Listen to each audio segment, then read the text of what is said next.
Bonjour aux lecteurs de notre chaîne YouTube et aux membres du forum de rcmag.com. Alors on se retrouve pour la deuxième vidéo sur la série spéciale entre guillemets RCMag du XTV de chez T2M. Donc dans la première vidéo, je pensais pouvoir le faire en une fois, mais après j'ai vu que ce serait trop long. Comme d'habitude, je pense que ça ira vite, mais il y a quand même pas mal de boulot par rapport à ce que je veux faire. Alors je rappelle, c'est sur le même principe, cette série spéciale. Alors c'était pour Damien qui m'avait demandé ça en premier. Alors ça donnait l'idée d'en faire plusieurs, de le mettre chez Cyril de Modis 34. Donc c'est le même principe en fin de compte que les BX8 SL. C'est-à-dire que le BX8 SL, c'est une voiture qu'on a beaucoup utilisée, notamment dans l'association, et on a vu les défauts qu'il y avait et qu'on pouvait les résoudre. Donc j'avais proposé, je les avais montrés en vidéo, j'ai fait des tutos, et j'avais proposé une série spéciale qui a chez Cyril, avec toutes les petites améliorations qu'on aimerait bien voir d'origine.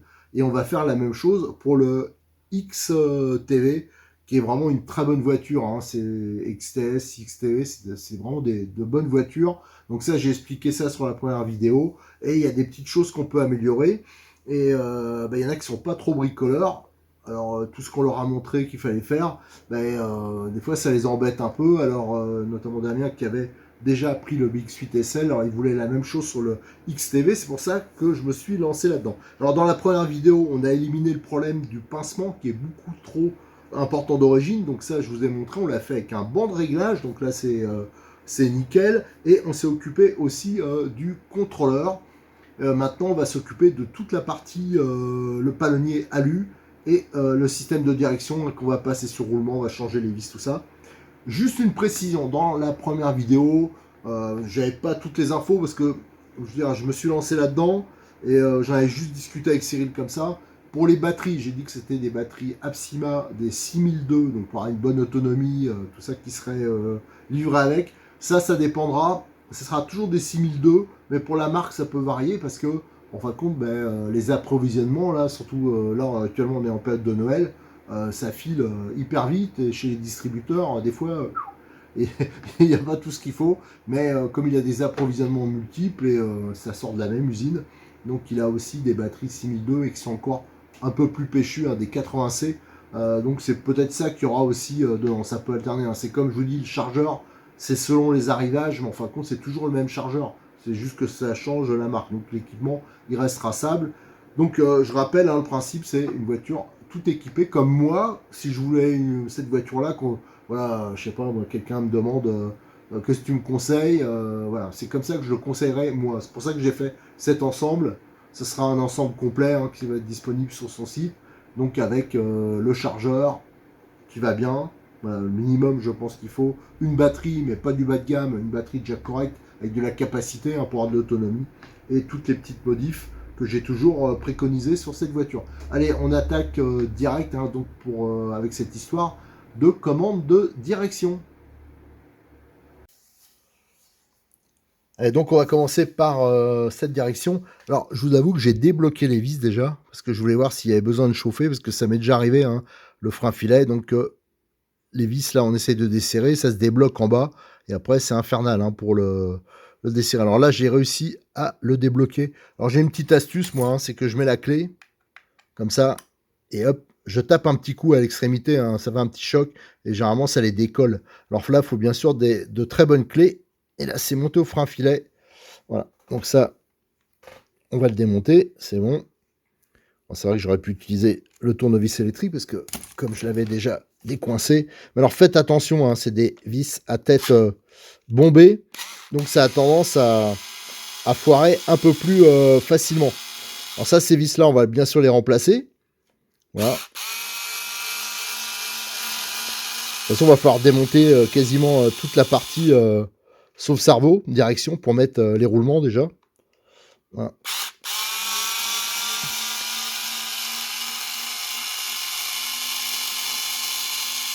Voilà, ça c'est bon. On va pouvoir démonter donc notre petite platine. Voilà. Donc c'est ça qui fait le renfort, c'est centré, c'est plié, qui permet de ne pas cintrer le châssis en cas de choc. Ça donne la rigidité. Mais on voit la cellule, on l'aperçoit en dessous, elle va jusqu'à là. Donc c'est une fixation qui est beaucoup plus balèze, je trouve, que sur un TT1 8e. Ça sert en plus de renfort de châssis, la cellule. Et là, on voit bien les bagues. Regardez. les bagues en alliage de bronze. Alors ça, on va le virer et ça sera remplacé par les roulements qui sont livrés avec le petit kit que j'ai ici. Hein, donc je rappelle, hein, c'est le M1355. Dedans, il y a toute la visserie nécessaire et les roulements. Alors ça, c'est bon. Alors maintenant, on va virer cette vis-là, sa vis de direction, parce qu'elle aussi, ça, c'était pas sur les photos, je crois, des kits, hein, mais ça, c'est un truc que j'ai modifié par la suite. C'est, on met une rondelle métal en dessous. Voilà. Donc ça, on le vire. Par contre, on garde la vis d'origine. Et on va retirer le palonnier de direction. Je vais le mettre droit. Mais de toute façon, on allumera la radio hein, pour être sûr que c'est bon. Et lui, parce qu'aussi, on va le changer. Et on va mettre à la place le palonnier alu qui est fourni avec... alors, je regarde. Bien sûr, j'ai pas la clé. Si, c'est bon. Allez, là, c'est un peu plus... Voilà. Sur le mien, j'ai fait un petit trou ici. Ça facilite le démontage. Bon, voilà. Là, c'est pas ma voiture. Je vais pas le faire. Je sais. Voilà. Hop. Et hop, on débloque. Alors ça aussi, c'est monté au frein filet. Et on va essayer de le laisser. Comme ça, le réglage, il sera normalement bon du premier coup. Mais on vérifiera quand même. On va le laisser droit. Et là, on voit bien la trace, là. Au fur et à mesure que je dévisse. Regardez. C'est blindé. Je vais faire un gros plan. Regardez. Tout ça, c'est du frein filet. Voilà. Allez, donc le palonnier, on va pouvoir le retirer. Donc en laissant droit. Et ça, on remontera avec le palonnier alu. Voilà, là, on retient doucement. Je rappelle que c'est un cerveau avec pignon métal. Hein. Et ça, on nettoie, on enlèvera le surplus. Donc, vous avez ici la biellette hein, qui est assez balèze avec des pins inversés. Et le palonnier. Alors, normalement, celui-là, il est quand même relativement costaud. Mais moi, sur le XTS à Cyril, on avait pris un gros pet, on l'avait prêté en fin de compte, et la personne elle a été à fond, elle a pas bien compris comment ça marchait, elle a mis à fond, mais elle a pas du tout tourné, ça a tapé de face et ça a décalé de 2 crans, de 3 crans, et donc la direction n'était pas droite. Alors donc voilà, c'est pour ça qu'on met systématiquement maintenant sur ce genre de voiture des palonniers alu. Alors donc pour démonter la direction là, tiens d'ailleurs regardez les bagues. Alors ça d'ailleurs ça c'est la molette, on va peut-être un peu la resserrer d'ailleurs. Ça, c'est la molette pour le sauve-cerveau. Voilà. De réglage, on le voit ici. Mais pour moi, elle est beaucoup, regardez. Vous voyez, je ne sais pas si vous le voyez là en action, le sauve-cerveau. Mais pour moi, il est beaucoup trop mou d'origine. Alors d'un côté, c'est bien parce que les débutants, quand ils tapent, ben, ça a tendance à sauver le cerveau, hein, surtout. Et aussi, si les butées, les fins de course, ça sont mal réglées, ça permet aussi de le préserver, parce qu'en fin de compte, au lieu de forcer comme un malade, ça force sur la partie active du sauve-cerveau, mais c'est quand même pas génial. Alors ça, on regardera après. Alors ça, pour démonter cet ensemble, va falloir que je décortique un peu, parce qu'il va falloir que je le démonte d'ici, d'un côté. Donc il y a quand même un peu de démontage à faire. Alors je pense que le plus simple, c'est que je les démonte d'ici, hein, de la platine. Alors ça, je vais le faire hors caméra, je vous expliquerai après, mais normalement, vous démontez de là, et je pense qu'après, on pourra démonter les bras. Voilà, les bras, c'est pour aller chercher la bague qu'on aperçoit juste en dessous. Bon, je vais le faire comme ça, on va voir si j'arrive à le faire devant vous, mais c'est pas évident. Voilà, on va retirer la première vis. Hop. La deuxième. Vous voyez, quand je fais ces petites séries spéciales, je peux vous assurer, c'est quand même du boulot. Hein. Et le pire, c'est que si on me demande, par exemple, à un moment, il y a pas mal, je sais pas, il y a peut-être une dizaine de BX8 SL transformés en comptant en plus les versions rallye, GT8 plutôt, qui sont parties. Alors j'avais fait un peu à la chaîne, quoi. Bon, en attendant, je peux pas faire d'autres vidéos. Mais en fin de compte, quand je dois en refaire, je me rappelle plus trop, quoi. Il y a plein de voitures qui sont passées entre-temps. Donc, des fois, c'est un peu galère. Tiens, je vais en profiter. Je vais pas arrêter la vidéo, hein, mais faire ma petite photo pour montrer, parce qu'en même temps, je vous fais le petit tuto. C'est pour ça que vous allez voir un méga flash. Voilà. Comme ça montre. Je peux le remontrer après sur le forum comment ça fait. Hein. Le but aussi, c'est de ça, hein, c'est de faire un petit tuto. Voilà. Comme ça, je ne l'ai pas arrêté. Ça vous a fait des bons éclairs sur l'écran. Et là, vous voyez, du coup, je peux le démonter. Là, vous avez la bague bronze. On y a accès. Voilà. Donc ça, c'est nickel. L'autre côté, c'est pareil. Hein. Hop, c'est encore plus facile. Voilà. Et là, on a la bague bronze qui est là. Voilà. Donc on va remonter ça. Tac, on va sortir du sachet les roulements qui vont bien. Hop. Donc là, il y a les roulements, il y a la visserie, et les petits stops qui seront nécessaires.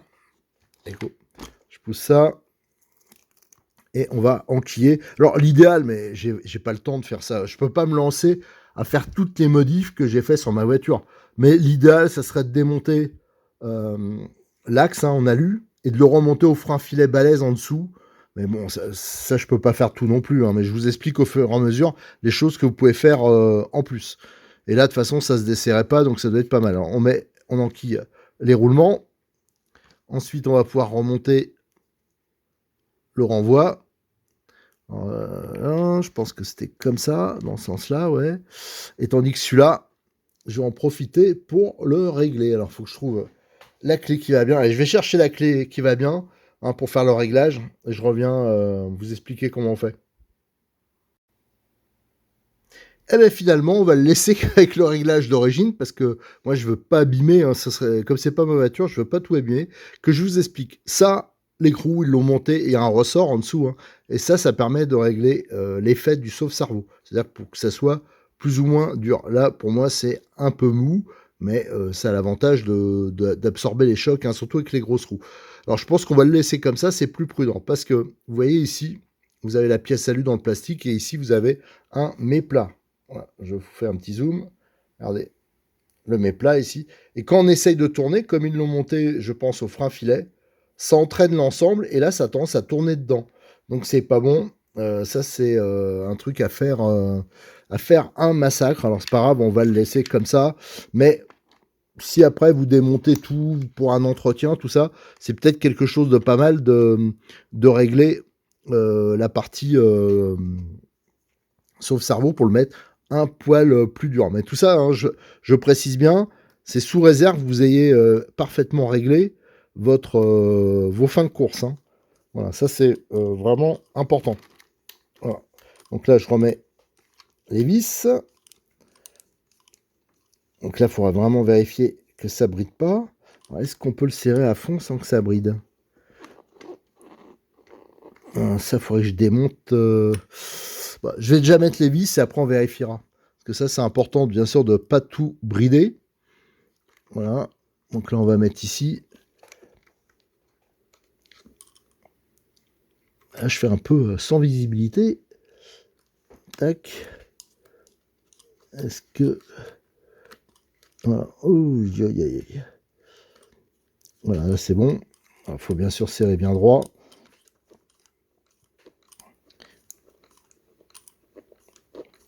Voilà. Voilà. Et je desserre un tout petit peu des deux côtés. Et là, on va vérifier que la direction, elle est, voilà, elle est parfaitement droite. Libre, je veux dire, donc c'est très bien. Donc avant de monter les roulements, hein, les deux roulements qu'il y a ici, on va faire la petite modif hein, avec les vis sans tête. Allez, je vais chercher le nécessaire pour faire ça. Donc on va faire le montage donc avec une fixation par knee-stop. Donc vous allez voir, hein, moi je trouve que c'est beaucoup mieux. Donc on va utiliser du frein filet. Moi je vous conseille celui-là, le T2M, il est vraiment très bien. Il existe en médium et en hard. Non seulement il n'est pas très cher, mais en plus il se conserve bien et il est efficace. Le T2M, ça pareil, j'ai trouvé chez Cyril. Et là vous avez une partie du kit, donc visserie, hein, donc les knee-stop de 3 épaulés. D'ailleurs, je vous conseille pour les roues de prendre d'avance des knee-stop de 4 épaulés du même genre. Parce que d'origine, c'est des knee-stop classiques avec une rondelle. Bon, c'est moyen. Et là, vous avez des vis 3x20 sans tête et des 3x3. Donc, ce qu'on va faire, c'est qu'au frein filet, je vais monter déjà la 3x3 au fond. Et par-dessus, je vais monter la 3x20. Allez, je fais ça. Je ne vais pas faire ça devant vous. Je vais essayer de bien le faire. Donc, là, j'ai besoin de mes deux mains. Et une fois que je l'ai monté, je vous montre ça. Voilà, donc c'est monté, hein. Donc vous avez la vis qui dépasse, donc ça permettra de mettre la platine. Quand on veut démonter la platine, il y aura les knee stop juste à enlever. Donc ça sera, il n'y aura pas besoin de mettre du frein filet à chaque fois. Donc ça c'est bien et en plus ça permet de régler le jeu, hein, d'avoir une direction bien libre parce qu'autrement la platine avec le montage d'origine ça peut être bridé. Donc là j'ai pas mis les roulements, c'était pour vous montrer. On va tout essuyer. J'ai déjà essuyé et là on peut mettre les roulements en place. Voilà, donc nickel. Alors ça, par contre, si vous roulez, faites attention, hein, pareil, je le dis, hein, ça, c'est pas des voitures pour rouler dans la boue, tout ça. Autrement, vous allez massacrer. Mais si jamais vous le faites, ça vous obligera à démonter entièrement la voiture. Hop, là, à la main, comme ça, si hop, c'est rentré.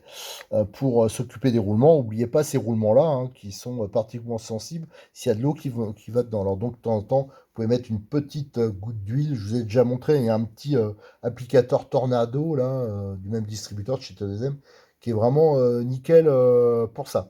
Alors ensuite, la platine, elle va venir se monter comme ça, mais vous allez voir, hein, ça je m'en doutais, le trou là, bien sûr, les trous ils sont juste d'origine et ça, c'est pour ça que ça coincouille un peu.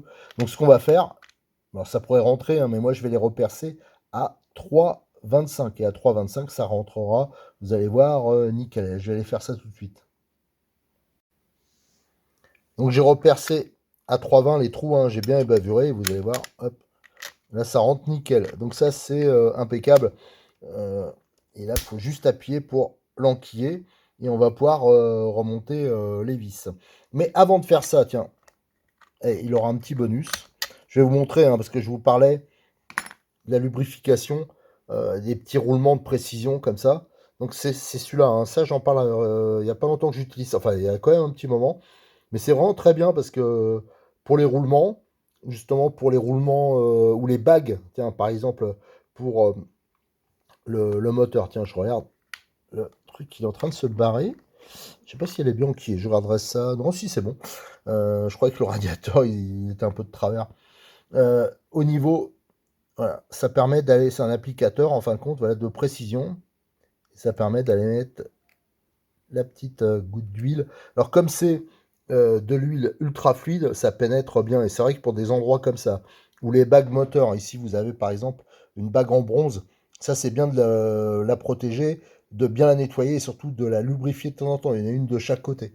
Ça c'est pour la longévité de votre moteur. Voilà, donc ça c'était le petit plus. Donc il faudra fonctionner comme ça. Et, ça permet de bien rentrer. Voilà. Donc vous voyez, des petits... Quand on fait de la RC, il faut être un peu outillé, comme on dit. Voilà. Hop, ça, on l'enquille là. Ici, c'est les vis qui me restent. En fin de compte, vous aurez ces deux vis-là peut-être fraisées en rab. Pourquoi? C'est parce que c'est pour ceux qui ont... elles sont données en plus, ceux qui veulent changer les vis en dessous. Mais nous, c'est pas notre cas, hein. Donc faites attention aussi à un truc, c'est quand vous changez les vis, ici, on monte en premier la vis de 3 au frein filet et ensuite la vis de 20. Et bien sûr, on va en buter sur l'autre vis. Donc ça veut dire qu'il faut déjà avoir fait le montage correctement ici et quasiment, je vais dire, à vie de la voiture. Parce qu'après, quand vous démontez, si vous ne montez pas la même vis, vous risquez d'être embuté et de pas bien serrer. Je ne sais pas si vous voyez ce que je veux dire, hein. C'est qu'en fin de compte, tout l'ensemble, là, les vis, elles sont embutées l'une sur l'autre. Voilà. Donc là, on va pouvoir remettre celle-ci. Ça reste les mêmes, hein. Donc il n'y a pas de problème. Allez, je vais voir. Hop. On va le faire à la visseuse. Pareil, d'une main. Voilà, bon, je m'en doutais. Allez, je suis en galère là-dessus. Je vais le faire. J'arrêterai la caméra, je le ferai. Parce que là, je vous dis, d'une main, je tiens la caméra, de l'autre, l'outillage ou les vis. Et là, vous voyez, les petits knee-stop épaulés. Voilà, les petits knee-stop épaulés. Là, c'est nickel. On va pouvoir les monter à cet endroit-là. Et c'est ça qu'il faudra vraiment s'assurer. C'est pour ça qu'il faut débrancher ici en même temps que quand on va serrer ici, on laissera suffisamment de jeu pour avoir une direction parfaitement libre. Alors je vais tout serrer et je reviens vers vous, hein, pour vous montrer justement cette histoire de jeu. Voilà, tout est monté. Alors j'ai fait un petit changement, hein, donc il aura à la place des vis 3x10 têtes bombées d'origine que je trouvais... je pense qu'on les démonte 2, 3, 4 fois et après on est embêté. Donc j'ai mis des têtes cylindriques inox, donc c'est largement meilleure qualité. Et en plus, la clé, c'est pas du 2, c'est du 2,5. Donc c'est beaucoup plus solide, c'est plus profond. Donc c'est beaucoup mieux de mettre ce type de vis. Donc je lui ai mis 3 fois, et sur toutes les voitures, hein, que je modifierai, je ferai ça, hein, je vais le rajouter. On mettra des vis 3x10. Et là, au niveau des knee-stops, c'est en place. Alors vous voyez, hein, quand on veut démonter, déjà, là, les vis, ça sera beaucoup plus facile à démonter. Il n'y a pas besoin de mettre de frein filet. Mais on peut ajuster le jeu. Et là, voilà, là, je l'ai réglé. Regardez, la direction, elle est sur roulement. Elle est méga libre. Voilà, donc ça, c'est un des avantages de ce montage. Parce que ça, c'est vrai que c'est souvent un endroit où j'ai eu beaucoup de messages. Ah, ben j'ai foiré les vis, voilà, ou la direction qui bloque. Voilà, des choses comme ça. Donc ça, c'est bon. Alors maintenant, il nous reste à monter le palonnier. Alors le palonnier, le voilà. Alors c'est un palonnier alu. Donc c'est vrai que c'est une belle pièce. Verrouillable. Donc il y a les petites vis de 2 là qui se mettent de chaque côté, hein, à tête cylindrique. Et là, la petite rondelle, elle va venir s'appuyer ici. Voilà, entre la rotule, voilà, c'est pour éviter ça là. C'est un meilleur appui. Ça, c'est un truc qui avait été rajouté, je crois qu'il n'est même pas sur la photo de cette option. Alors moi, je vais démonter ici pour remonter là. Et tout ça, je vais le faire au frein filet. Alors ce que je vais faire, parce que là, la vidéo est déjà un peu longue, je vais pas le faire en vidéo parce que je vais galérer. Et là, il me faut mes deux mains, hein. Donc je vais faire le montage déjà sur le truc, là, sur le, sur le truc, sur le palonnier alu. Là, je commence à fatiguer. Voilà, c'est ça. Donc je vais faire le montage. Déjà, on fera une étape. Je vous montrerai comment j'ai fait. Et après, on fera le montage sur la voiture. Et on fera à la fin un contrôle général avec la radio allumée, hein, pour voir si tout fonctionne. Alors, j'ai fait le montage au frein filet, hein. Je l'ai monté au frein filet de la biellette sur le palonnier alu. Maintenant, on va falloir monter l'ensemble. Alors, j'ai déjà mis la rondelle en place, là, celle où va venir se mettre la biellette. Donc, je vais sûrement changer la vis. Je vais mettre aussi une vis à tête cylindrique. Alors, ça, pareil, je le ferai sur toutes les voitures, hein. Donc, au niveau de la fixation du cerveau. La petite difficulté qu'il y aura, hein, bien sûr, c'est d'aller serrer ces vis-là. Les vis-là qu'il y a sur le côté. Une fois qu'elles seront ici, il y en a une qui est accessible, mais celle qui est en dessous. Alors bien sûr, en jouant sur le palonnier, on y aura un peu plus accès. Mais c'est vrai qu'il faut toujours faire un peu attention à ça. Alors, je vais faire le montage. Là, on est normalement resté au neutre. Je vais monter l'ensemble et après, on allumera la radio, hein, pour vérifier que c'est bon. Allez, j'ai monté donc le palonnier. J'ai monté ici aussi, hein, sur le bras du sauve-cerveau avec la petite rondelle acier. L'ensemble, c'est nickel, ça va bien. J'ai réglé pour que ça soit parfaitement droit, ça c'est important. Et j'ai bien sûr verrouillé, hein, les petites vis, hein, sur le côté, là, les deux petites vis de 2. Donc ça c'est monté. Là par contre, j'ai pas remis la vis d'origine qui est une tête bombée. Là aussi, je vous changerai systématiquement la vis. Là, j'ai mis du 3x6 tête cylindrique. C'est beaucoup plus fiable, hein, parce que la vis d'origine, là, comme il faut la monter au frein filet, que c'est préférable, ça, c'est un truc pareil à foirer la tête. Ça, je l'ai déjà vu, hein. À chaque fois, quand je modifie un truc, c'est parce que j'ai vu le problème. Alors, c'est pas spécifiquement sur cette voiture, hein, c'est sur n'importe quelle voiture, mais c'est des trucs tout à fait classiques. Donc là, la radio, on va l'allumer. Voilà, et les petits bips. Alors cette radio, elle marche beaucoup avec des petits bips, hein. Vous avez notamment les trims. Quand vous êtes au neutre, ça vous fait un son qui est beaucoup plus fort. C'est comme ça qu'on repère, hein, pour... là, par exemple, je vais vous montrer. Écoutez. Là, là vous avez entendu. Là, c'est qu'on est au neutre. Il y en a un qui est plus fort. Voilà, ça, c'est le neutre.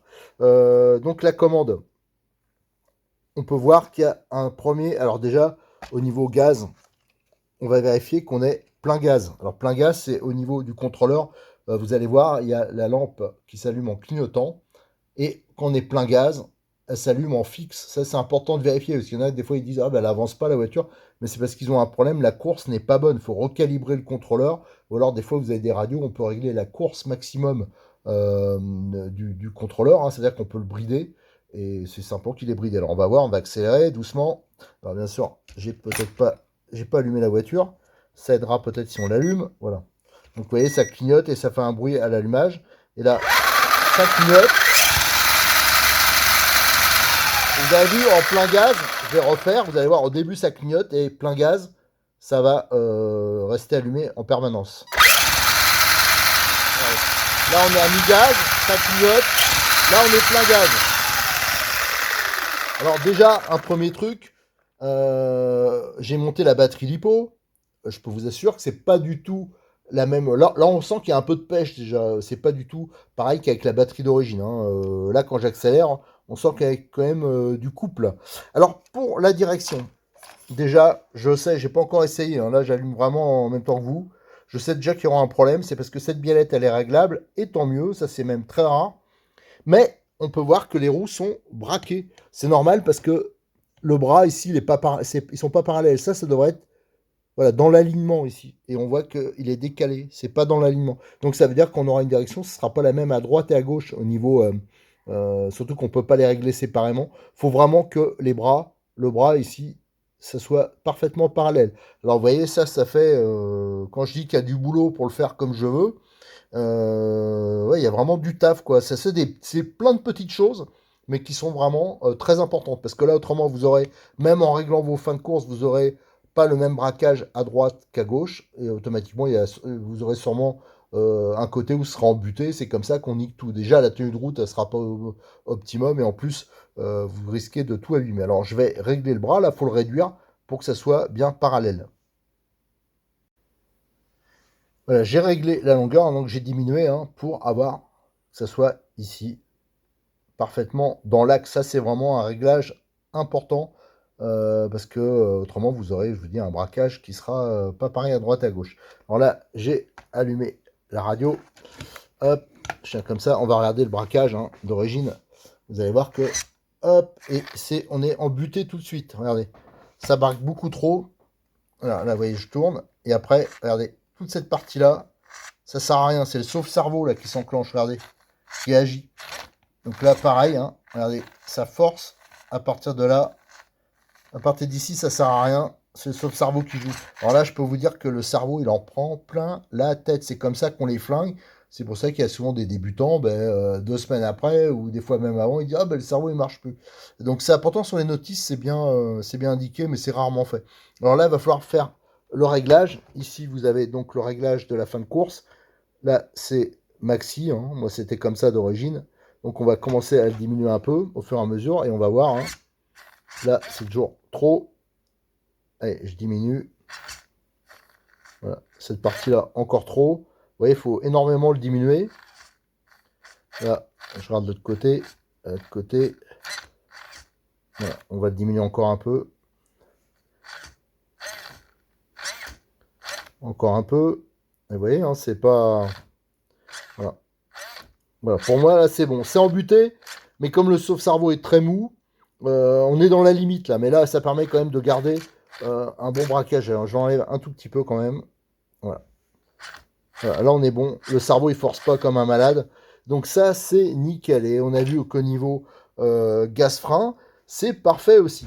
Alors pour moi, hein, là, la voiture elle est terminée. Donc je vais pouvoir la passer demain à Cyril quand il passe me voir pour qu'il puisse faire l'exposition. L'expédition plutôt. Donc hein, je rappelle hein, cette série spéciale, hein, vous pouvez la retrouver donc sur le site Modélisme 34. Vous voyez, il y a quand même pas mal de boulot entre il y a l'histoire du pincement qui est important, qu'on a réglé. Il y a le changement de la batterie, il y a le changement aussi du chargeur. On a le réglage du contrôleur, on a tout ce qui est les modifs au niveau direction, le montage du palonnier alu. On a aussi les vis qu'on change en plus là, ça c'était pas prévu. Les vis à ce niveau-là. Et bon, je fais une petite vérification de la voiture au niveau aussi débattement, réglage de la radio. Tiens, j'en profite pour couper parce qu'on va pas bouffer toutes les piles. Voilà. Voilà, donc tout est contrôlé, là tout ça doit marcher normalement. Par contre, je préviens tout de suite, hein, moi je me lance pas dans. J'ai pas fait un démontage complet de la voiture, j'ai pas réglé l'entredent ou des choses comme ça. Là, c'est vraiment les petites modifs que j'aimerais bien qu'ils soient faites d'origine sur la voiture. Le reste, après, ça sera au propriétaire, hein, bien sûr, d'assurer l'entretien, de faire des vérifications. Une voiture, hein, ça s'entretient, faut la vérifier, surtout au début quand on roule. Ouais, ben, ça se peut qu'en usine, il y ait des trucs qui ont été mal serrés, des choses comme ça, donc il faut faire quand même un minimum attention. Allez, de toute façon, le sujet, j'en ouvrirai un sur le forum de rcmac.com où on en reparlera. Et si vous avez d'autres idées de ce genre de transformation des voitures que vous aimeriez bien voire avec quelques petites améliorations qu'on a déjà présentées d'origine, n'hésitez pas à nous le signaler. Allez, à très bientôt sur notre chaîne YouTube et sur le forum de rcmag.com.